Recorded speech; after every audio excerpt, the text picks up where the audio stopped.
Start करते हैं फिर हम अपनी फोर की सेकंड क्लास। फर्स्ट क्लास में हमने जो है थोड़ा इंट्रोडक्शन देखा था, एग्जाम पैटर्न देखा था, कोर्स ओवरव्यू किया था और इंग्लिश लीगल सिस्टम पे बात की थी। हमने बात की थी कि इंग्लिश लीगल सिस्टम जो है या किसी भी मुल्क का लीगल सिस्टम है, उसके दो काम होते हैं, एक तो लॉ को बनाना और दूसरा लॉ को इम्प्लीमेंट करना। ठीक है। उसके बाद हमने लॉ की टाइप्स पढ़ी थी, प्राइवेट और पब्लिक लॉ, फिर आगे क्रिमिनल और सिविल लॉ को आपस में डिफरेंशिएट किया था। देन हमने इंग्लिश कोर्ट सिस्टम पढ़ी थी, जिसमें हमने जो इंग्लिश कोर्ट सिस्टम यानी कि यूके की कोर्ट सिस्टम हमने पढ़ी थी, जिसमें हमने सिविल कोर्ट्स और क्रिमिनल कोर्ट्स देखी थी। ठीक है। अब हम आगे मूव करते हैं अदर कोर्ट्स पे कि यूके की कोर्ट के अलावा कुछ अदर कोर्ट्स हैं जो कि बेसिकली यूरोपियन कोर्ट्स हैं या वो कोर्ट्स हैं जो कि कॉमनवेल्थ कंट्रीज के लिए होती हैं। ठीक है। अदर कोर्ट्स में तीन कोर्ट्स आ जाती हैं। सबसे पहले आ जाती है यूरोपियन कोर्ट ऑफ जस्टिस। ठीक है। अब ये अब तो खैर यूके जो है यूरोपियन यूनियन का पार्ट नहीं रहा, लेकिन हमारा कोर्स तो खैर वही पुराने वाला ही है, तो कुछ चेंजेस नहीं है, तो हमने उसी हिसाब से ही देखना है। तो यूरोपियन जो कोर्ट ऑफ जस्टिस है, ये अल्टीमेट अथॉरिटी है on European law, European European countries. ये हर यूरोप का कंट्री और यूके भी जो है इसको फॉलो करने के लिए बाउंड है। ठीक है। ये अल्टीमेट अथॉरिटी है। ये अल्टीमेट अथॉरिटी है, सबसे सुप्रीम अथॉरिटी है ये। ठीक है। यानी कि यूके की जो सबसे हाई कोर्ट है वो कौन सी, सुप्रीम कोर्ट। ये सुप्रीम कोर्ट से भी अबव है। ठीक है। यहाँ पर मैंने लिखा हुआ है कि सुपीरियर टू सुप्रीम कोर्ट है यूके की। ठीक है। और यहाँ पर आपके कोई नॉर्मल केसेस हर्ट नहीं होते, नेशनल लेवल केसेस जो हैं वो हर्ट होते हैं। और वो भी कौन से केसेस, जो कि बेसिकली किसी भी यूरोपियन मुल्क के जो सबसे हाई कोर्ट है, ठीक है, किसी भी यूरोपियन मुल्क की जो नेशनल कोर्ट है उसने रेफर किया हो इस कोर्ट में, तो वो वाले केसेस यहाँ पर सुने जाते हैं। यानी कि नेशनल लेवल केसेस हर यूरोपियन कंट्री के सुने जाते हैं। और अब हम, क्योंकि हम पुराना कोर्स ही पढ़े, तो एज्यूम करते हैं यूके के भी कोर्स जो नेशनल लेवल केसेस होते हैं वो यहाँ पर सुने जाते हैं। ठीक है। इसके अलावा है European court of human rights. ठीक है। ये फाइनल कोर्ट ऑफ अपील है regarding matters related to human rights. ठीक है। ह्यूमन राइट्स जो हैं, ह्यूमन राइट्स से रिलेटेड कोई अगर ऐसा मैटर है जिसकी आपने अपील करनी है और सुप्रीम कोर्ट ने अगर फॉर एग्जांपल आपके खिलाफ कोई डिसीजन सुना दिया, वो matter was the matter was related to human rights, तो आप सुप्रीम कोर्ट की भी अपील को, सुप्रीम कोर्ट के डिसीजन को भी चैलेंज कर सकते हैं European court of human rights पे। ठीक है। लेकिन सिर्फ और सिर्फ कौन सा मैटर हो, matter regarding the human rights. ठीक है। Cases must have been exhausted in supreme court first. ये नहीं है कि आप डायरेक्ट जो है मतलब European court of human rights में अपील कर सकते हो, प्रॉपर एक सीक्वेंस के थ्रू होगा। ठीक है। आपने यूके की कोई कोर्ट ऑफ अपील में अपील की होगी, वहां से फिर आपने सुप्रीम कोर्ट में अपील की होगी, सुप्रीम कोर्ट में केसेस वगैरह पूरे प्रॉपर हर्ड होने चाहिए, उसके बाद जो है ना डिसीजन आए तो फिर उसकी आप अपील जो है वो आप यहाँ पर करोगे, डायरेक्ट आप अपील यहाँ पर नहीं कर सकते। और थर्ड जो है वो है judicial committee of privy council. ये कोर्ट ऑफ अपील है कॉमनवेल्थ कंट्रीज के लिए। कॉमनवेल्थ कंट्रीज बेसिकली जो क्राउन डिपेंडेंसीज होती हैं, जो कि यूके का जो मोनार्क होता है, जो कि क्वीन एलिजाबेथ थी, अब तो किंग चार्ल्स है, उनके अंडर आते हैं कॉमनवेल्थ कंट्रीज, जिसमें ऑस्ट्रेलिया आपका है, कनाडा इसके अंदर आता है, न्यूजीलैंड इसके अंदर आता है, पीएनजी काफी कंट्रीज है, 14 कंट्रीज है जो कि क्राउन डिपेंडेंसीज के अंदर आते हैं। तो ये उन कंट्रीज, सब कंट्रीज के लिए कोर्ट ऑफ अपील है। ठीक है। Hearing of both civil and criminal cases यहाँ पर होते हैं, यानी कि कोई सिविल केस हो या क्रिमिनल केस हो, दोनों से रिगार्डिंग जो अपील है वो आप यहाँ पर कर सकते हैं, कॉमनवेल्थ कंट्रीज वाले लोग। ठीक है। कॉमनवेल्थ कंट्रीज वाले। और इसकी जो प्रोसीडिंग्स यानी कि जो सारा केस वगैरह सुना जाता है इसका, वो यूके की सुप्रीम कोर्ट में सुना जाता है। तो ये कुछ छोटी सी कुछ इन्फॉर्मेशन है जो बाकी कोर्ट्स है जिनके बारे में आपको पता होना चाहिए। सही है। कोर्ट का जो ऑल्टरनेटिव एक है वो है ट्रिब्यूनल्स। अभी तक तो हमने देखा कि आप जो भी डिस्प्यूट्स होते हैं हम उनको कोर्ट के थ्रू सेटल कर सकते हैं, लेकिन आप जो है यूके में इंग्लिश लीगल सिस्टम का ट्रिब्यूनल्स भी पार्ट है, और ये ऑल्टरनेटिव है, यानी कि सेकंड ऑप्शन है कि आप कोर्ट के अलावा इस ऑप्शन को भी यूज कर सकते हो आपस में डिस्प्यूट्स को जो है सॉल्व करने के लिए। ठीक है। ट्रिब्यूनल्स बेसिकली आसान लफ्जों में ये है कि फॉर एग्जांपल जो सबसे बुक में डिस्कस भी किया गया, आगे हम इसके बारे में चैप्टर 4 में भी बात करेंगे, एम्प्लॉयमेंट ट्रिब्यूनल, यानी कि एक ऑर्गेनाइजेशन है। ठीक है। अब ऑर्गेनाइजेशन में किसी एम्प्लॉय का कोई डिस्प्यूट हो जाता है, चाहे आपस में हो गया या उसका अपने बॉस के साथ हो गया, किसी भी मैटर से रिगार्ड, तो आप कोर्ट में जाने की बजाय, कोर्ट में जाने की बजाय हर ऑर्गेनाइजेशन का जो बड़ी ऑर्गेनाइजेशन होती है उनका एक ट्रिब्यूनल बना होता है, यानी कि उनकी ऑर्गेनाइजेशन के अंडर ही आप समझ एक तरह की कोर्ट होती है। ट्रिब्यूनल जो है वहां पर होता है, आप वहां पर जाएं। ठीक है। उस एम्प्लॉयमेंट ट्रिब्यूनल में अपना डिस्प्यूट सुने। उस एम्प्लॉयमेंट ट्रिब्यूनल में एक जज होगा, दो एक्सपर्ट लेमैन होंगे। लेमैन का मतलब वो होता है जो न्यूट्रल होते हैं। ठीक है। वो दोनों साइड्स को रिप्रेजेंट कर रहे होंगे। ठीक है। दो लेमैन होंगे, एक जज होगा। जो भी मसले मसाइल होंगे वहां पर वो सुनाए जाएंगे और जज जो है वो फैसला करेगा। ठीक है। तो देखिए एक ऑल्टरनेटिव है, एक ये क्विकर प्रोसेस है। अगर एक बंदा है, एक ऑर्गेनाइजेशन में काम करता है, उसका कोई डिस्प्यूट हो जाता है किसी और एम्प्लॉय के साथ या बॉस के साथ, तो वो कोर्ट में जाने की बजाय ट्रिब्यूनल में चला जाए। एम्प्लॉयमेंट ट्रिब्यूनल हर ऑर्गेनाइजेशन का बना होता है, वहां पर जाके अपना डिस्प्यूट जो भी है अपने हेयरिंग सुनाए, ठीक है। दूसरी पार्टी भी होगी, लेमैन भी होंगे, जाहिर सी बात है गवाह की भी जरूरत होगी, दो बंदे भी होंगे जो दोनों पार्टीज की बातों को सुन रहे होंगे, ठीक है। और दोनों अपनी साइड की स्टोरी सुनाएंगे और फाइनली जज जो है वो एक आपको डिसीजन सुना देगा, ठीक है। अगर एम्प्लॉयमेंट ट्रिब्यूनल के भी डिसीजन से कोई सेटिस्फाई नहीं होता तो वो एम्प्लॉयमेंट अपील ट्रिब्यूनल जो है, आगे एम्प्लॉयमेंट ट्रिब्यूनल की भी एक फर्दर एम्प्लॉयमेंट अपील ट्रिब्यूनल होता है, वहां पर अपील कर सकता है पॉइंट ऑफ लॉ की बेसिस पे। इसका मतलब मैंने आपको पहले भी बताया था कि अगर वो बंदा फील करता है कि यार जो डिसीजन लिया गया है इसमें लॉ की जो एप्लीकेशन थी वो ठीक नहीं थी, क्योंकि एम्प्लॉयमेंट ट्रिब्यूनल है तो इसका मतलब है एम्प्लॉइज और एम्प्लॉयमेंट से रिलेटेड एक्ट होगा, एम्प्लॉयमेंट से रिलेटेड लॉज होंगे, जो कि हम आगे चैप्टर 4 में पढ़ेंगे भी। तो उस लॉ के हवाले से अगर वो ये फील करता है ना कि लॉ की एप्लीकेशन में कोई प्रॉब्लम थी, ये सही तरह से लॉ को अप्लाई नहीं किया गया, तो वो अपील कर सकता है फर्दर एम्प्लॉयमेंट अपील ट्रिब्यूनल्स में, ठीक है। तो ट्रिब्यूनल्स जो है एक ऑल्टरनेटिव होते हैं कोर्ट सिस्टम के, कोर्ट की जगह ट्रिब्यूनल्स भी चला सकते हो, ठीक है। ट्रिब्यूनल्स को अगर एक तरह से अगर मैं हम अपनी लोकल लैंग्वेज में बात करें या जिरगा जिसे बोलते हैं, ठीक है, कि आप जो है फॉर एग्जांपल एक विलेज का मसला है, तो विलेज के अंदर ही जिरगा बैठता है, वहीं उधर के सीनियर लोग बैठते हैं, सारों के डिस्प्यूट सुने जाते हैं और एक फैसला होता है, ठीक है। अब उनकी जगह वो लोग कोर्ट में भी तो जा सकते हैं, कोर्ट में भी सारा कुछ हो सकता है, लेकिन वो आपस में वो चीज सेटल कर लेते हैं, तो ट्रिब्यूनल का भी यही काम होता है, ठीक है। डिफरेंसेस कुछ है कोर्ट और ट्रिब्यूनल के दरमियान क्या होते हैं। एक्सपर्टीज, जो कोर्ट में जज होता है वो स्पेशलाइज नहीं होता। अगर एक कोई मेरे अगर कोई एक फॉर एग्जांपल अकाउंट से रिलेटेड कोई केस है, या कोई एक मेडिकल फील्ड से रिलेटेड कोई केस है, कोई एक इंजीनियरिंग फील्ड से रिलेटेड केस है, ठीक है, कोई एम्प्लॉयमेंट से रिलेटेड कोई केस है, तो जो जज होता है वो कोई एक्सपर्ट नहीं होता उस चीज में, ठीक है, वो स्पेशलिस्ट नहीं होता जो कि वो केस सुन रहा होता है। जबकि ट्रिब्यूनल्स में जैसे एम्प्लॉयमेंट ट्रिब्यूनल है, जो बंदा सुन रहा होगा उसको इस एम्प्लॉयमेंट एक्ट के बारे में और सारे के बारे में डिटेल्ड नॉलेज होगी, ठीक है, तो एक स्पेशलिस्ट बंदा केस को सुन रहा होगा। कोर्ट का एक स्लोअर प्रोसेस है, पाकिस्तान में तो स्लोएस्ट स्लगिश प्रोसेस है वैसे कोर्ट में जाना, ठीक है, केस लड़ना, वकील हायर करना, ठीक है, बार बार हेयरिंग्स पे जाना, तो ये एक बहुत स्लो प्रोसेस है डिसीजन आते आते। जबकि ट्रिब्यूनल मैंने आपको बताया क्विकर प्रोसेस है, क्योंकि with in the company itself, जैसे एम्प्लॉयमेंट ट्रिब्यूनल में आप मैटर को सेटल कर लेते हो। कोर्ट जो है एक एक्सपेंसिव प्रोसेस है, ठीक है, खर्चा ज्यादा होता है, आपको लॉयर हायर करना पड़ता है। हाँ, कुछ केसेस में लीगल एड अवेलेबल होती है, लेकिन मोस्टली जो है एक्सपेंसिव प्रोसेस होता है। जबकि ट्रिब्यूनल जो है वो एक चीपर प्रोसेस होता है। प्रोसीडिंग्स जो होती हैं कोर्ट की वो स्ट्रिक्ट स्ट्रिक्ट प्रोसीडिंग्स होती हैं, स्ट्रिक्ट रूल्स होते हैं।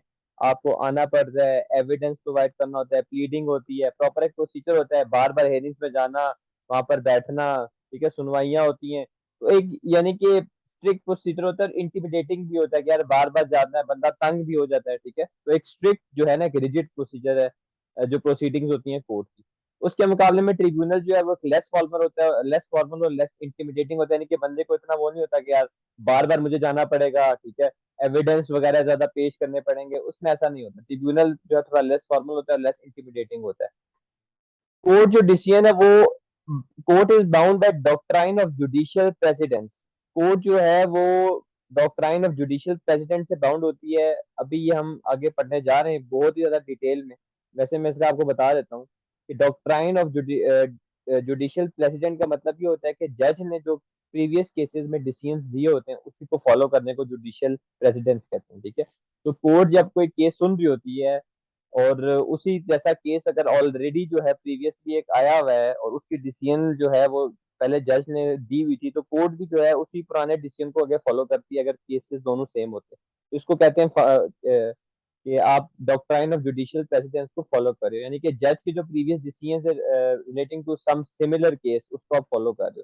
तो क्योंकि आप उसको फॉलो करते हो तो कंसिस्टेंट डिसीजन होता है। कंसिस्टेंट का मतलब होता है सेम तरह के डिसीजन होते हैं, क्योंकि अगर फैक्ट्स दोनों केसेस के सेम है, पिछले जज ने वो फैसला सुनाया हुआ था, तो ये वाला जज भी जो है ना पिछले के फैसले को देख के यहाँ पर सुना देगा, ठीक है। जबकि ट्रिब्यूनल्स में ऐसा नहीं होता कि कोई पिछला जज है, हर केस को सेपरेटली डील किया जाता है, हर केस सेपरेट होता है, सेपरेटली डील किया जाता है। तो डिसीजन जो है वो सेम हर तरह के नहीं आते हैं, डिफरेंट केसेस के डिफरेंट रिजल्ट होते हैं, ठीक है। तो ये कुछ डिफरेंट है कोर्ट और ट्रिब्यूनल का। अब हम मूव करते हैं सोर्सेस ऑफ लॉ की तरफ, जो कि एक बड़ा इंपॉर्टेंट टॉपिक है, ठीक है। ये इंपॉर्टेंट टॉपिक है चैप्टर 1 का एग्जाम पॉइंट ऑफ व्यू से भी। पहले हमने टाइप्स ऑफ लॉ की बात की थी कि लॉ की क्या टाइप्स होती हैं, प्राइवेट और पब्लिक लॉ, और आगे फर्दर क्रिमिनल और सिविल लॉ। अब हम लॉ की सोर्सेज के हवाले से बात करेंगे, ठीक है। लॉ की सोर्सेज जो है हमने दो तरह की पढ़ी है। नंबर वन, जो ट्रेडिशनल सोर्सेज हैं, जब यूके में लॉ बना था, ठीक है, जब नॉर्मन कॉन्क्वेस्ट हुई थी 12th 13th सेंचुरी के बाद, उस वक्त जो लॉ था बेसिकली बना था, ठीक है, जो ट्रेडिशनल लॉ था उसके बारे से हमने बात करनी है। फिर जो आज का मॉडर्न लॉ है उसके हवाले से हम बात करेंगे, ठीक है। तो जो ट्रेडिशनल सोर्सेज ऑफ लॉ थे वो दो थे। नंबर वन था कॉमन लॉ, नंबर टू था इक्विटी। सबसे पहले मैं बात करता हूँ कि कॉमन लॉ क्या होता है, ठीक है। कॉमन लॉ जो है बेसिकली यूके का जो फर्स्ट लॉ था, ठीक है, जो इंग्लिश लॉ था, वो बेसिकली उसको आप कॉमन लॉ कहते हो, ठीक है। ये सिस्टम था जिससे बेसिकली आपने डिफरेंट जो लीगल कॉन्सेप्ट थे, इसमें ऐसा होता था कि अगर आप हम पीछे चले जाए 13वीं सदी में, 14वीं सदी में, तो जो जजेस होते थे वो all over the territory travel करते थे, ठीक है। डिफरेंट जो है वो केसेस होते थे, उनको सुना जाता था, ठीक है। और उनसे फिर जो लीगल कॉन्सेप्ट है वो बनाए जाते थे और उनको जो है ना एक रिकॉर्ड में लाया जाता था, ठीक है। तो वो कॉमन लॉ कहलाता है। कॉमन लॉ जो है वो कस्टम्स बेस्ड था कि उस वक्त उस दौर में क्या कस्टम्स चल रहे थे, उस हिसाब से जो है कॉमन लॉ को डेवलप किया गया, ठीक है, लोकल कस्टम की बेस पे। Common law introduce system of president. Precedence जो सिस्टम है वो कॉमन लॉ से इंट्रोड्यूस हुआ था कि अगर जज ने उसी जैसा जो एक केस है उसका फैसला प्रीवियसली सुनाया हुआ है, तो हम वही फैसले को आगे फॉलो करेंगे, ठीक है। इसे आप प्रेसिडेंट बोलते हैं। कॉमन लॉ में जो रेमेडी होती है, रेमेडी का मतलब होता है सोल्यूशन। सोल्यूशन जो है वो डैमेजेस होते हैं। डैमेजेस का मतलब होता है फाइनेंशियल कंपनसेशन। जो कॉमन लॉ था उसके तहत अगर एक इनोसेंट पार्टी है, एक पार्टी इनोसेंट प्रूव हो गई है, तो उसको फाइनेंशियल कंपनसेशन दी जाती थी, ठीक है। यानी कि रेमेडी सिर्फ यही थी। अब ये जो है एक डिसएडवांटेज है, ये डिसएडवांटेज है कि हर सिचुएशन में पैसा ही जो है अगली पार्टी को कंपनसेट नहीं कर सकता, लेकिन कॉमन लॉ जो है उसमें सिर्फ एक ही रेमेडी होती थी कि फाइनेंशियल कंपनसेशन, ठीक है। रिजिड और इनफ्लेक्सिबल होता था, इसका मतलब क्या, हार्श। रिजिड का मतलब बेसिकली होता है, बेसिकली मतलब होता है हार्श, ठीक है। ये क्यों था, रिजिड रिजिड और इनफ्लेक्सिबल कॉमन लॉ क्यों था? क्योंकि कॉमन लॉ जो है इलॉजिकल आप एक तरह से प्रूव कर सकते हो। उसकी रीजन ये है कि जो लॉ बना होगा वो, अगर फॉर एग्जांपल 14th सेंचुरी का एक केस था, अब उस कॉन्टेक्स्ट में जो है ना वो लॉ बना होगा। अब उस कॉन्टेक्स्ट में क्या पता उस वक्त सोसाइटी की सिचुएशन क्या थी, ठीक है। क्या पता जो जज जिसने ये लॉ बनाया था, जिसने फैसला सुनाया था, क्या पता वो किसी एक पार्टी के साथ मिला हो, तो उसने फैसले में गड़बड़ की हो, करप्ट करप्ट उसने फैसला सुनाया या करप्ट जज हो, ठीक है। तो कॉमन लॉ जो है वो, उसमें ये चीज है कि वो रिजिड और इनफ्लेक्सिबल होता है, कभी कभार वो हार्श होता है, क्योंकि जो लॉ बना होता है हमें नहीं पता वो किस कॉन्टेक्स्ट में, किस सिचुएशन में वो लॉ बना होगा। और जज जो है क्या वो एक पार्टी को जो है अनड्यू फेवर तो नहीं दे रहा था, जानबूझ के एक तरफ वो तो नहीं, पार्टी के साथ किसी एक पार्टी के साथ मिला हुआ तो नहीं था, ठीक है। तो कोई रीजन, कई रीजन हो सकते हैं ना, तो इसीलिए कॉमन लॉ को जो है वो रिजिड बोला जाता है। अब कॉमन लॉ जो है बेसिकली उस इस कॉमन लॉ की जो प्रॉब्लम्स थी उसको जो है प्रॉब्लम्स को फुलफिल करने के लिए, प्रॉब्लम्स को ओवरकम करने के लिए जो है एक नया जो है सिस्टम इंट्रोड्यूस किया गया, इक्विटी सिस्टम यूके के लॉ में, ठीक है। ये जो है तकरीबन जब ब्रिटिश पूरी तरह से कंकर कर रहे थे 12th 13th सेंचुरी में नॉर्मन कॉन्क्वेस्ट के बाद, उसके 200 से 300 साल बाद यानी कि 16वीं 17वीं सदी में ये इक्विटी का कॉन्सेप्ट जो है वो बना। इक्विटी का कॉन्सेप्ट था क्या? इक्विटी इक्वल इक्वल इक्विटी जो है इक्वल वर्ड या इस तरह इस वर्ड से डिराइव हुआ है। तो इक्विटी वर्ड का बेसिकली रिलेशन जो है वो फेयरनेस के साथ होता है। ये लॉ जो है ये फेयरनेस की बेस पे था, ठीक है। जैसे मैंने आपको बताया कि कॉमन लॉ में रिजिडिटी हो सकती है कि यार पता नहीं वो किस कॉन्टेक्स्ट में उस वक्त सोसाइटी की क्या पोजीशन थी, जज किसी को ऐसे फेवर तो नहीं दे रहा था, जब उसने वो डिसीजन दिया हो तो लॉ बन गया। अब वो लॉ हो सकता है हार्श हो। अब क्योंकि कॉमन लॉ चल रहा है, कॉमन लॉ में आप प्रेसिडेंट को फॉलो करते हो, यानी कि प्रीवियस केस का जो डिसीजन है उसको फॉलो करते हो, तो आगे आने वाले कितने लोग होंगे बेचारे जिनके साथ जो है ना, मतलब जो गलत डिसीजन पास का है वो उनको फेस करना पड़ा, ठीक है। तो इसी वजह से इक्विटी का सिस्टम इंट्रोड्यूस कराया गया इंग्लिश लीगल सिस्टम में, और वो था फेयरनेस की बेस पे, ठीक है। अब इक्विटी कैसे चलती थी? इक्विटी का सिस्टम ये होता था कि एक बंदा है, ठीक है, उसके जज ने एक फैसला सुनाया अंडर कॉमन लॉ, ठीक है, वही प्रेसिडेंट सिस्टम के तहत। अब वो जो है उससे सेटिस्फाइड नहीं है, उसने एक पिटीशन बनाई। पिटीशन का मतलब होता है फॉर्मल एक लेटर लिखा किंग को, या कोई उस वक्त किंग ही थे, किंग को फॉर्मल लेटर लिखा। और किंग को फॉर्मल लेटर में उसने लिखा कि कॉमन लॉ के तहत जो फैसला मेरा सुनाया गया है वो अनजस्ट है या मैं उससे सेटिस्फाइड नहीं हूँ। तो ये तरीका होता था, ठीक है। तो उसके बाद उसका केस जो है दोबारा वो सुना जाता था, ठीक है। दोबारा जो है वो किंग की कोर्ट पे वो पेश होता था, उसका केस जो है दोबारा सुना जाता था, ठीक है। ये फ्लेक्सिबल है देन कॉमन लॉ। फ्लेक्सिबल इसलिए है कि अब कंसिस्टेंसी इसमें नहीं रही। जब एक बंदा कॉमन लॉ के तहत जो है उसका डिसीजन गलत सुनाया गया, उसने एक्विटी के लिए एक्विटी ग्रांट करने के लिए पिटीशन फाइल की, दोबारा से उसका केस सुना जाएगा, फिर उस सिचुएशन में उस कॉन्टेक्स्ट में फैसला सुनाया जाएगा, तो फिर जो है वो जो डिसीजन है वो भी अपडेट हो जाएगा, ठीक है। फिर कॉमन लॉ ने न्यू रेमेडीज इंट्रोड्यूस करवाई, मतलब कॉमन लॉ ने कहा, सॉरी, इक्विटी ने न्यू रेमेडीज इंट्रोड्यूस करवाई, ठीक है। न्यू रेमेडीज यानी कि न्यू सॉल्यूशन। इक्विटी सिस्टम ने कहा कि यार सिर्फ पैसा देना ही जो है ना, कंपनसेशन करना ही जो है वो सोल्यूशन नहीं है, इसके अलावा भी डिफरेंट केसेस में डिफरेंट सॉल्यूशंस हो सकते हैं, ठीक है। जैसे for example injunction and specific performance. अब ये इंजंक्शन और स्पेसिफिक परफॉर्मेंस क्या है, ये हम अच्छा खासा डिटेल में पढ़ेंगे, आपके चैप्टर 2 में डिटेल में आएगा। अभी के लिए आपको बस ये पता होना चाहिए कि कॉमन लॉ में डैमेजेस जो है, रेमेडी जो थी वो सिर्फ डैमेजेस थी, कि यानी कि सिर्फ ओनली सोल्यूशन फाइनेंशियल कंपनसेशन था। जबकि इक्विटी सिस्टम में जो है इस सिर्फ फाइनेंशियल कंपनसेशन के अलावा और भी सोल्यूशंस निकाले गए, ठीक है। बस अभी के लिए ये बहुत है। अब इक्विटी मैंने आपको बताया फेयरनेस बेस है, तो it is concern with fairness and will not be granted. क्योंकि ये फेयरनेस बेस है, ये ग्रांट नहीं की जाएगी अगर तीन सिचुएशन है। There is undue delay in bringing case, case को सामने लाते लाते आप बहुत टाइम लगा दें, ठीक है। आपके साथ एक फैसला कॉमन लॉ के तहत फैसला आप 1 साल पहले हुआ था, आप 1 साल बाद आगे की पिटीशन लिखते हैं, तो नहीं। अगर अनड्यू डिले है तो वो इक्विटी आपको नहीं मिलेगी। पिटिशनर एक्टेड अनफेयरली, जो बंदा जिसने जो अनसेटिस्फाइड था उसी ने अगर कोई गलत काम किया हो तो फिर भी उसको इक्विटी नहीं मिलेगी, ठीक है। मिसाल के तौर पर ये वही वाली बात है कि अगर एक बंदा उसने दूसरे के किसी जानवर को नुकसान पहुंचाया हो, ठीक है, अब वो इक्विटी के लिए आ रहा हो, अब वो इक्विटी के लिए आ रहा हो, साथ उसने भी जो जो बंदा जिस बंदे ने दूसरे बंदे के जानवर को नुकसान पहुंचाया है, ठीक है, अब जिसका नुकसान हुआ है वो जाके इक्विटी के लिए पिटीशन फाइल करेगा। लेकिन जिसका नुकसान हुआ है वो भी बदले में जाके दूसरे के 2-3 जानवर और मारा है, तो फिर तो उसने भी अनफेयर एक्ट किया ना, तो इस केस में भी इक्विटी ग्रांट नहीं होती। और थर्ड है when there is no mutuality. Mutuality का मतलब ये है कि दोनों पार्टीज जो है उनको केस ब्रिंग फॉरवर्ड करना चाहिए, ठीक है। ये ना हो कि एक वक्त में एक ही बंदा मौजूद हो, वहां के इक्विटी के लिए केस कर दे, नहीं, दूसरा बंदा भी होगा, प्रॉपर दोनों की हेयरिंग होगी। तो दोनों पार्टीज को केस को ब्रिंग फॉरवर्ड करना है, प्रॉपर हेयरिंग होगी, दोनों तरफ से बातें सुनी जाएगी और देन एक फैसला सुना जाएगा। अगर सिर्फ एक ही पार्टी है, दूसरा बंदा for example is not available, गाँव से बाहर है, तो ये नहीं है कि एक बंदा वो किसी और शहर में गया हुआ तो दूसरा बंदा आके इक्विटी के लिए उसके खिलाफ पिटीशन फाइल करता है, ऐसा नहीं होता। तो दोनों पार्टीज को जो केस है उसको ब्रिंग फॉरवर्ड करना पड़ता है, ठीक है। तो ये ट्रेडिशनल सोर्सेज ऑफ लॉ है यूके के।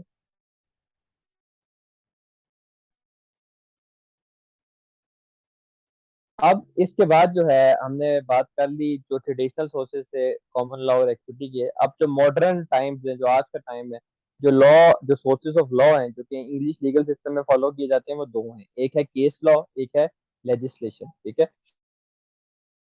पहले हम डिटेल से बात करेंगे केस लॉ की, फिर हम डिटेल से बात करेंगे लेजिस्लेशन की। लेजिस्लेशन तो खैर आप सबको पता होगा कि आज मॉडर्न टाइम्स में पार्लियामेंट जो है, जो जमहूरियत है, जमहूरी निज़ाम है, उसको उसको फॉलो किया जाता है। यूके में भी इवन किंग या क्वीन सबसे टॉप पे होते हैं, लेकिन जो लॉज होते हैं सारे जो बनाए जाते हैं वो पार्लियामेंट ही करती है, ठीक है। तो लेजिस्लेशन बेसिकली यही होता है, act by the parliament, parliament जो लॉ बनाती है उसको लेजिस्लेशन कहते हैं। और दूसरा जो सोर्सेज ऑफ लॉ है वो केस लॉ है। तो हम पहले केस लॉ को डिटेल से डिस्कस करते हैं, देन हम लेजिस्लेशन पे आएंगे। अब केस लॉ क्या है, ठीक है। केस लॉ बेसिकली जो है वो डॉक्ट्राइन ऑफ जुडिशियल प्रेसिडेंट को फॉलो करता है, ठीक है। ये वर्ड आप तीसरी दफा सुन रहे हैं, तो इसका मतलब क्या होता है। डॉक्ट्राइन जो वर्ड होता है उसका मतलब होता है कॉन्सेप्ट, ठीक है। जुडिशियल जो वर्ड है वो कोर्ट से रिलेटेड होता है या जजेस से रिलेटेड होता है। और प्रेसिडेंट का मतलब होता है प्रीवियस डिसीजन, ठीक है। तो डॉक्ट्राइन ऑफ जुडिशियल प्रेसिडेंट का मतलब ये होता है कि जो जजेस ने प्रीवियस डिसीजंस लिए हुए हैं उनको फॉलो करना in upcoming decision is known as doctrine of judicial precedent. जजेस ने जो पिछले फैसले लिए हुए हैं, जैसे फॉर एग्जांपल एक जज ने 1950 में जो फैसला लिया हुआ है, 1960 में जो है आप उसी के फैसले को फॉलो कर रहे हो, उसी कॉन्सेप्ट को फॉलो कर रहे हो, तो इस कॉन्सेप्ट को आप बोलते हो डॉक्ट्राइन ऑफ जुडिशियल प्रेसिडेंट, ठीक है। System adopted by judge of following decision in previous cases is known as doctrine of judicial precedent. जजेस जो सिस्टम अडॉप्ट करते हैं प्रीवियस केसेस के डिसीजन को सामने लाते हुए करंट केस के फैसला सुनाना, इसको आप डॉक्ट्राइन ऑफ जुडिशियल प्रेसिडेंट कहते हैं। अब आप लोगों के माइंड में ये क्वेश्चन हो रहा होगा सर, जरूरी तो नहीं है ना कि केसेस एक जैसे हो, मतलब सिनारियो डिफरेंट हो सकता है, कॉन्टेक्स्ट डिफरेंट हो सकता है, तो हर दफा ही तो हर जज का पिछला फैसला तो हम नहीं सुनेंगे ना। तो यस, हम हर दफा हर जज का पिछला फैसला नहीं सुने होंगे, नहीं सुनेंगे। डॉक्ट्राइन ऑफ जुडिशियल प्रेसिडेंट को भी फॉलो करते हुए हम कुछ फैक्टर्स को कंसीडर करते हैं, ठीक है। अब हम उनके बारे में बात करेंगे। अब जो प्रेसिडेंट वर्ड है उसका मतलब है डिसीजन। मैंने आपको बता दिया, ये वर्ड्स जो हैं ये आपको आपको इनके मतलब पता होना चाहिए। जैसे पीछे रेमेडी आया था, रेमेडी का मतलब होता है सॉल्यूशंस। डैमेजेस आया था, डैमेजेस का मतलब होता है फाइनेंशियल कंपनसेशन, ठीक है। ये वर्डिंग के मीनिंग आपको पता होना चाहिए ताकि आपको कंफ्यूजन ना हो, इंटरप्रिटेशन में आसानी हो। अब वो कह रहा है कि जो सम प्रेसिडेंट्स हैं, कुछ जो फैसले हैं, प्रेसिडेंट यानी कि फैसले, वो बाइंडिंग होंगे। बाइंडिंग का मतलब है कि वो कंपल्सरी टू फॉलो। बाइंडिंग का मतलब होता है must be followed in later cases. कुछ फैसले ऐसे होंगे जो कि आपने हर सिचुएशन में फॉलो करने हैं। प्रीवियस डिसीजन जो जजेस के होंगे उनमें से कुछ डिसीजन ऐसे होंगे जो कि आपने हर सूरत में फॉलो करने हैं। और ऐसे केस ऐसे डिसीजन को आप क्या कहते हो, बाइंडिंग। बाइंडिंग प्रेसिडेंट, प्रेसिडेंट का मतलब डिसीजन और बाइंडिंग का मतलब हर सूरत में फॉलो करने। और कुछ जो है वो परसुएसिव होंगे। परसुएसिव का मतलब होता है मे फॉलो, हो सकता है वो फॉलो कर ले, may follow but not bound to. जज हो सकता है उसको फॉलो कर ले, लेकिन जज बाउंड नहीं है कि उसको करना ही करना है फॉलो, उस पिछले फैसले को फॉलो करना ही करना है, ठीक है। जज बाउंड नहीं है। तो जो पिछले डिसीजन जजेस ने लिए होंगे उनमें से कुछ डिसीजन बाइंडिंग होंगे और कुछ डिसीजन परसुएसिव होंगे। बाइंडिंग का मतलब है जिनको आपने हर सूरत में आने वाले केसेस में फॉलो करना है। परसुएसिव का मतलब है कि जज के लिए, जज जो है वो ऑब्लाइज्ड नहीं है, बाउंड नहीं है कि उसको फॉलो कर, उसकी मर्जी है उसको करे या ना करे, ठीक है। अब क्वेश्चन ये राइज होता है कि हमें कैसे पता चलेगा कि कौन सा प्रेसिडेंट है या कौन सा डिसीजन है जो कि बाइंडिंग है, जिसको फॉलो करना ही करना है, और कौन सा परसुएसिव है, ठीक है। तो इसके लिए आपको तीन फैक्टर्स जो हैं उनको कंसीडर करना पड़ेगा। You have to consider three factors, और उन फैक्टर्स की बेसिस पे आप जज करोगे कि वेदर जो प्रीवियस डिसीजन है उनको फॉलो करना है या नहीं करना। तो सबसे पहला जो फैक्टर है वो है,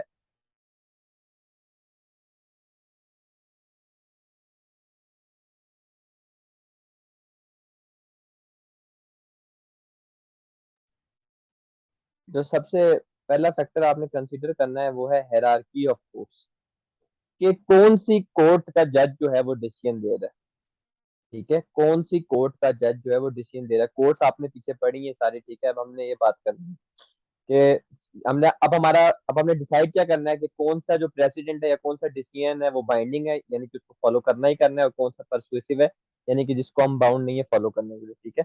तो जनरल रूल क्या है? जनरल रूल सिंपल है कि जो सबसे बड़ी कोर्ट है उसका फैसला जो है वो हर निचली कोर्ट ने फॉलो करना है। सिंपल सिंपल सी बात है ना। जो सबसे हाईएस्ट कोर्ट है, जो हाईएस्ट कोर्ट ने एक फैसला सुना दी है, वो नीचे वाली सारी कोर्ट्स के लिए क्या होगा, बाइंडिंग होगा। तो सबसे जो हाईएस्ट कोर्ट है, वैसे तो यूके की सुप्रीम कोर्ट है, लेकिन क्योंकि यूरोपियन यूनियन कोर्ट, अभी मैंने आपको बताया, सबसे अल्टीमेट अथॉरिटी होती है, तो European court of justice Europe के लिए सबसे अल्टीमेट अथॉरिटी और यूके के लिए भी, ठीक है। हम अभी इस कोर्स के हिसाब से देख रहे हैं, यूके तो अब यूनियन यूरोपियन यूनियन का हर पार्ट नहीं है, लेकिन हमने तो कोर्स के हिसाब से देखना है। तो सबसे ultimate authority European union, European court of justice है। तो it binds every lower court and itself. European court of justice ने जो फैसला सुनाया है वो हर निचली वाली कोर्ट को उस फैसले को, उस लॉ को फॉलो, उस डिसीजन को फॉलो करना है। एंड इटसेल्फ, अपने आप को भी बाइंड किया हुआ है, यानी कि वो फैसला जो उसने सुनाया है वो, जो मतलब ये नहीं है कि 1970 में यूरोपियन कोर्ट ऑफ जस्टिस ने एक फैसला सुना दिया, 1980 में आपने वो फैसला चेंज कर दिया, नहीं। जो यूरोपियन कोर्ट ऑफ जस्टिस है वो अपने आप को भी बाउंड बाउंड करती है, ठीक है। कि यूरोपियन कोर्ट ऑफ जस्टिस ने भी जो है इस प्रीवियस डिसीजन को फॉलो करना है, निचली कोर्ट ने भी करना है और इन्होंने खुद भी करना है, ठीक है। उसके बाद आ जाती है सुप्रीम कोर्ट। वही जनरल रूल वही है कि निचली सारी कोर्ट्स को बाउंड करेगी। सुप्रीम कोर्ट जो है उससे जो लोअर कोर्ट जितनी भी है, court of appeal, high court, crown court, magistrate court, county court, सबको बाउंड करती है। यानी कि बाउंड करने का मतलब ये होता है कि सुप्रीम कोर्ट के डिसीजन को फॉलो करना सारे निचली कोर्ट का काम है, लेकिन अपने आप को बाइंड नहीं करती। यानी कि सुप्रीम कोर्ट जो है, सुप्रीम कोर्ट का जज सुप्रीम कोर्ट के ही डिसीजन के अगेंस्ट जा सकता है, बाउंड बाइंड नहीं कर रही। इसका मतलब ये है कि उसके अगेंस्ट जा सकता है। तो सुप्रीम कोर्ट का फैसला निचली हर कोर्ट को फॉलो करना है, लेकिन सुप्रीम कोर्ट का जज अपना एक प्रीवियस डिसीजन के अगेंस्ट जा सकते हैं, यानी कि अपने आप को बाइंड नहीं करता। देन कोर्ट ऑफ अपील आती है। Court of appeal lower court जितनी भी है, हाई कोर्ट होगी, county court, magistrate court, crown court, सबको बाउंड करती है। सबका काम है कोर्ट ऑफ अपील के डिसीजन को फॉलो करना, और अपने आप को सिर्फ सिविल केसेस में बाइंड करती है। यानी कि अगर सिविल केसेस हैं तो अपने आप को बाइंड करेगी वो। कोर्ट ऑफ अपील भी जो है अपने डिसीजन के अगेंस्ट नहीं जा सकती, अपने आप को बाइंड करेगी। और लेकिन जो क्रिमिनल केसेस हैं उसमें ऐसा नहीं होगा, ठीक है। क्रिमिनल केसेस में वो अपने आप को बाइंड नहीं करती। उस कोर्ट ऑफ अपील का जज जो है क्रिमिनल केसेस में अपने ही डिसीजन, प्रीवियस डिसीजन के अगेंस्ट जा सकते हैं। फिर हाई कोर्ट आती है। हाई कोर्ट जो है वो अपने से निचली कोर्ट तो सारों को बाउंड करती है, लेकिन अपने आप को बाउंड नहीं करती, ठीक है। जनरल रूल ये है कि हर कोर्ट निचली कोर्ट को बाउंड करती है, अपने आप को बाउंड बाउंड नहीं करती। हाई कोर्ट एक स्ट्रॉन्ग परसुएसिव अथॉरिटी है, यानी कि हाई कोर्ट के जज का फैसला जो है वो कोर्ट ऑफ अपील के लिए एक परसुएसिव अथॉरिटी का मतलब ये है कि हाँ वो कंसीडर कर सकता है, लेकिन बाउंड नहीं होता। बाकी क्राउन कोर्ट और ये कोर्ट, सारी जितनी जो कोर्ट्स हैं, ये अपने आप को कोई बाउंड बाइंड सेंड नहीं करती, ये अपने से अबव सारी कोर्ट्स हैं उनके डिसीजन पे बाउंड होती है, ठीक है। तो पहला जो फैक्टर है, आपने देखना है कि कौन सी कोर्ट का फैसला है, उस हिसाब से आपने डिसाइड करना है कि क्या वो फैसला बाइंडिंग होगा या परसुएसिव होगा। सेकंड है रेशियो डेसिंडा एंड ओबिडक्ट डिक्टा। अब ये बड़े अजीब से लफ्ज हैं, डिफरेंट लैंग्वेज के लफ्ज हैं, लैटिन वर्ड्स हैं। अब इनका मतलब क्या है? अब जब जज जो है कोई डिसीजन सुना रहा होता है, जज कोई भी फैसला जब सुना रहा होता है, तो जो फैसला होता है उसमें दो चीजें होती हैं, ठीक है। एक होती है रेशियो रेशियो डिसेंडाई, ठीक है। एक होती है ऑबिटर्ड डिक्टा, ठीक है। रेशियो डिसेंडाई का मतलब होता है legal reason behind the decision, कि जो जज ने फाइनल वर्डिक्ट सुनाया है। जब आप लोग देखते भी होंगे मूवीज वगैरह में भी कि जज जो है वो फाइनल जो वर्डिक्ट सुनाता है कि फलाने फलाने लॉ के तहत, ठीक है। ये रेशियो डिसेंडाई कहलाता है कि लीगल रीजन की इस लॉ को अप्लाई करते हुए जो है ये फैसला सुनाया गया है। तो वो जो लीगल रीजन होता है वो आपका आपके लिए बाइंडिंग होता है, यानी कि जो लॉ अप्लाई किया जाता है, जो लीगल रीजन होता है वो आपके लिए क्या होगा? बाइंडिंग होगा, वो आपको फॉलो करना ही होगा। यानी कि आने वाले जो जजेस हैं उनको उस लीगल रीजन को फॉलो करना ही होगा। सेकेंड चीज होती है जज की स्टेटमेंट में ऑबिटर डिक्टा, कि जज जो है ड्यूरिंग द केस हेयरिंग कुछ हाइपोथेटिकल सिचुएशन या डिसीजन को अंडरस्टैंड बेटर लोगों करने के लिए बताता है कि ये कॉन्टेक्स्ट था, ये इसके पीछे ये रीजन थी, ये वजह थी। ये जो हाइपोथेटिकल सिचुएशन या जो बहस चल रही होती है सारी, उसको आप ऑबिटर डिक्टा बोलते हो, ठीक है। ऑबिटर डिक्टा बोलते हो। तो ऑबिटर डिक्टा जो होता है वो परसुएसिव होता है आने वाले फ्यूचर में आने वाले डिसीजंस के लिए। यानी कि जो जज ने हाइपोथेटिकल सिचुएशंस दी थी ड्यूरिंग द केस हियरिंग या स्टेटमेंट ऑफ, जब उसने फैसला सुनाया था, तो वो जो है वो आने वाले जो डिसीजंस होंगे, जो आने वाले प्रेसिडेंट्स होंगे उनके लिए परसुएसिव है, बाइंडिंग नहीं है, ठीक है। यानी कि आने वाले डिसीजंस में जो जज ने हाइपोथेटिकल सिचुएशन या ये जो बातें की थी, वो आने वाला जो जज, जो लेटर केस में जज है, वो इसको कंसीडर कर सकता है कि यार हाँ ऐसा एक केस आया था, उसमें जज ने ये बातें की थी उस प्रिंसिपल, उस केस को बेटर अंडरस्टैंड करवाने के लिए लोगों को। तो हाँ मैं भी वो बातें जो है उनको कंसीडर कर सकता हूँ, लेकिन बाउंड नहीं हूँ उन बातों को फॉलो करने में, ठीक है। तो रेशियो डिसेंडाई का मतलब होता है लीगल रीजन के इस फलाने लॉ के तहत जो है ये फैसला सुनाया गया, तो वो आने वाले जो केसेस होते हैं उसके लिए बाइंडिंग होता है। जबकि ऑबिटर डिक्टा उसके अलावा जो हाइपोथेटिकल सिचुएशन या जज ने जो डिस्कशन उस दौरान की होती है वो परसुएसिव होता है, उसको जो है आने वाला जज आने वाले केस में कंसीडर कर सकता है, लेकिन वो बाउंड नहीं है उसको फॉलो करने के लिए, ठीक है।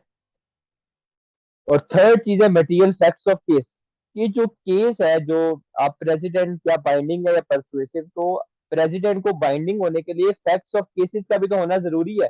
जो पुराना प्रेसिडेंट था या जो पुराना डिसीजन था जिसमें जज ने एक फैसला सुनाया कि एक 28 साल का बंदा था उसने कत्ल कर दिया, अब उस कत्ल की उसने फैसला सुना दिया ये सजा है, ठीक है।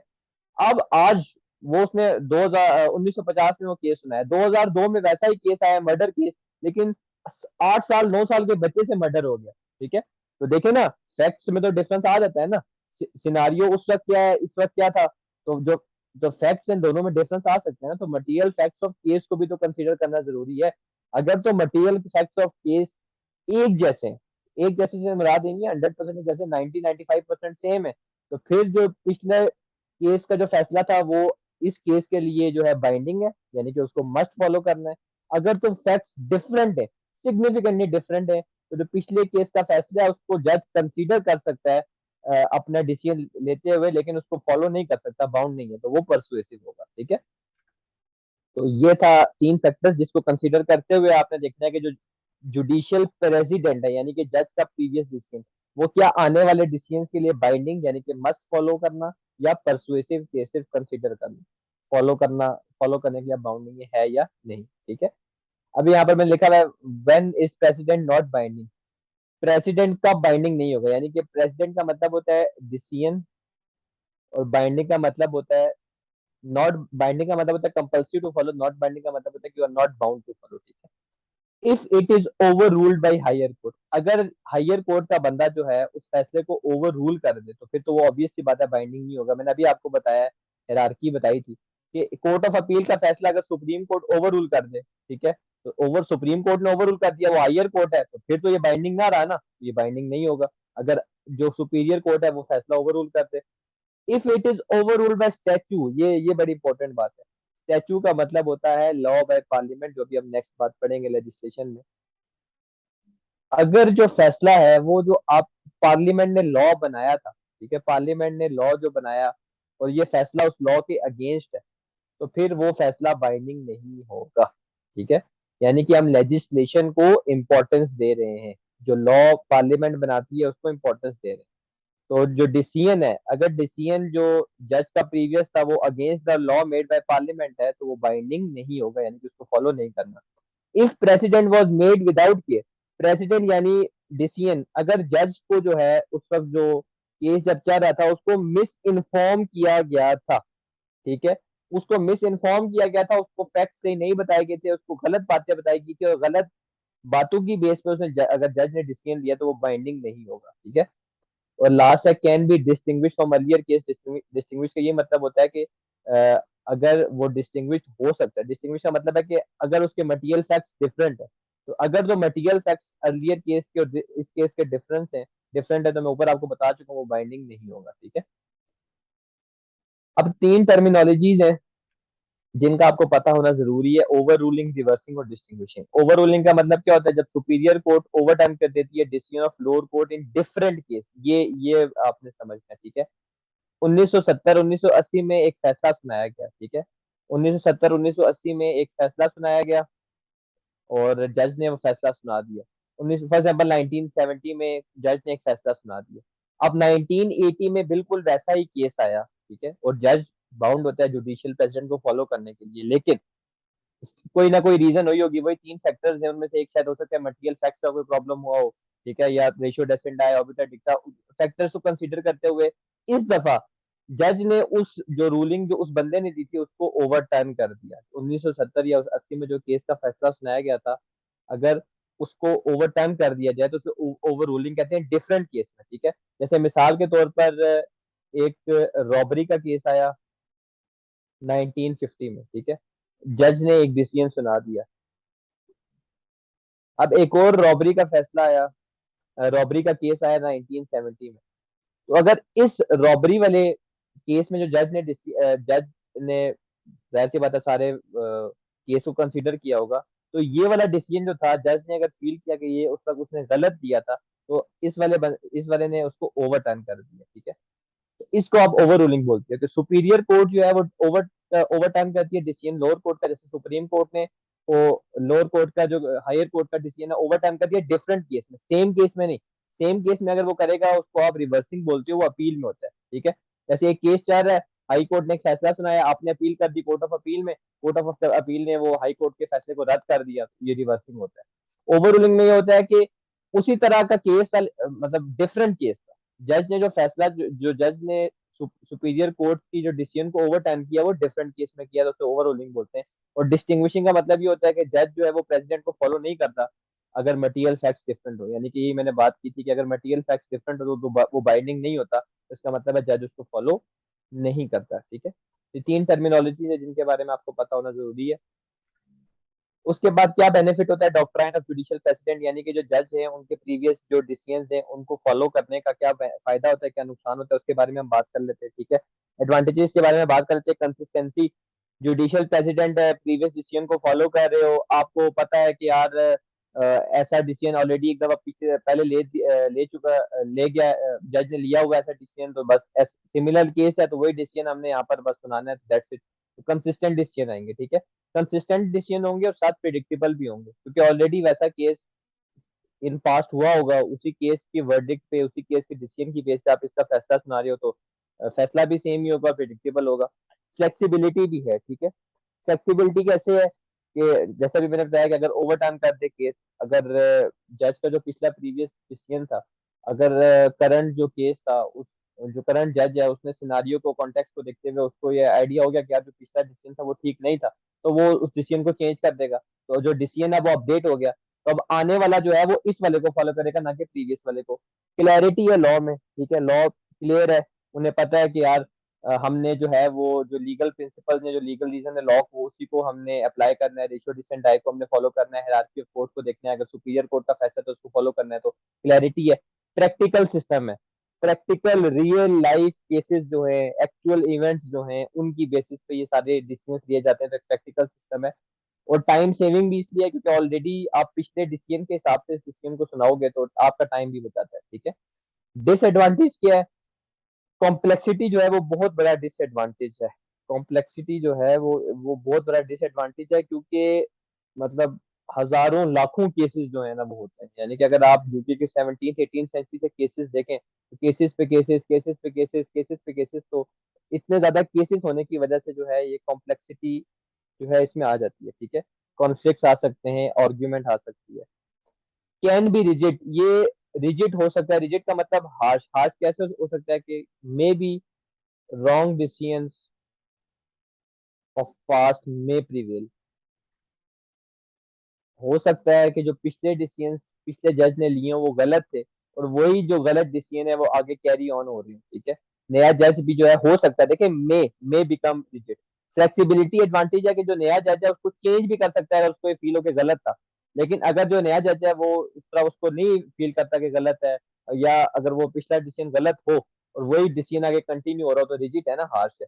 रिएक्टिव है, प्रोएक्टिव नहीं है, ठीक है। रिएक्टिव का मतलब ये होता है कि जब एक चीज हो चुकी होती है उसके बाद जो है वो आप हेयरिंग सुनाती हो। प्रोएक्टिव का मतलब ये होता है कि यार एक चीज के होने से पहले ही आप कानून बना दो। रिएक्टिव का मतलब होता है एक चीज होती है, उसका केस आता है, फिर जाके लॉ बनता है, तो ये जुडिशियल प्रेसिडेंट है ही रिएक्टिव, ठीक है। और distinguishing can be subjective procedure. Distinguishing का क्या मतलब है कि डिसाइड करना कि मटेरियल फैक्ट्स केस के हैं या नहीं, तो एक सब्जेक्टिव प्रोसीजर है, बंदे तो बंदा डिपेंड करता है कि यार क्या पता, एक बंदा कहे यार कि मटेरियल फैक्ट्स डिफरेंट है, कोई कहे सेम है, तो ये सब्जेक्टिव प्रोसीजर है ना, ये आसान तो नहीं है आइडेंटिफाई करना। 1960 में केस हो, वैसा केस एक 2010 में हो, तो कॉन्टेक्स्ट, सिनारियो, क्या क्या लोग इन्वॉल्व हैं, तो फैक्ट्स डिसाइड करना क्या सेम है या नहीं, तो ये एक सब्जेक्टिव प्रोसीजर है, तो ये भी एक डिसएडवांटेज है, ठीक है। तो ये था हमारा पहला source of law, modern source of law, जिसका नाम था केस लॉ, और case law doctrine of judicial president को फॉलो करता है, ठीक है। आज के लिए इतना ही था। कल की क्लास में जो है हम लेजिस्लेशन पे बात करेंगे, और लेजिस्लेशन के बाद स्टैट्यूटरी इंटरप्रिटेशन पे हम बात करेंगे, और ह्यूमन राइट्स एक्ट पे बात करेंगे, फिर हमारा चैप्टर 1 जो है वो खत्म हो जाएगा।